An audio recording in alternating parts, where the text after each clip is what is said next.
வந்திருக்கேன்னா ஸ்ரீமதியை நான் தனியாக கூட சந்திச்சுக்கலாம். குடுக்கல வராத. நான் உங்களை சந்திப்பதற்காக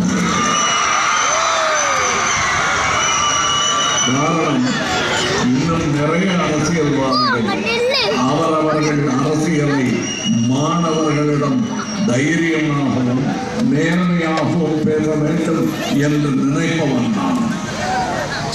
ஏன் இப்படி சொல்றேன்னா, ஒரு 10 வருஷம் இருக்குன்னு நினைக்கிறேன், அல்லது கம்மியாக கூட இருக்கலாம். நான் பள்ளிகளுக்கு சென்று பேசுவது பிடிக்காமல் ஒரு அரசு ஆணையை பிறப்பித்தார்கள். அதாவது எந்த அரசியல்வாதியும்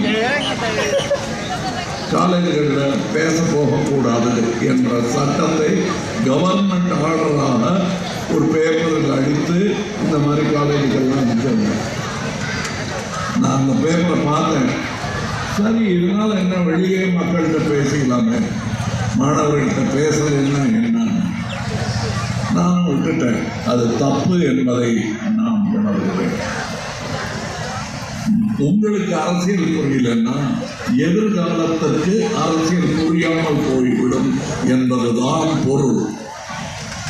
நீங்கள் தான் நாளைய தலைவர்கள். நான் என் கட்சியில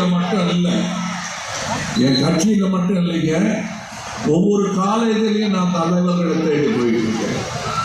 என் கட்சியில தலைவர்கள் தான் இருக்கணும்னு நான் நம்புறேன்.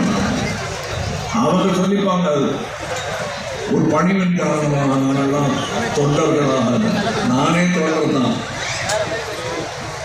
அப்ப எல்லாருமே தலைவனாக, நான் தலைவனாக இல்லையா? அந்த மாதிரி நீங்களும் தலைவனாக வரணும் என்று நினைக்கும் ஒரு பக்குவம் எனக்குள்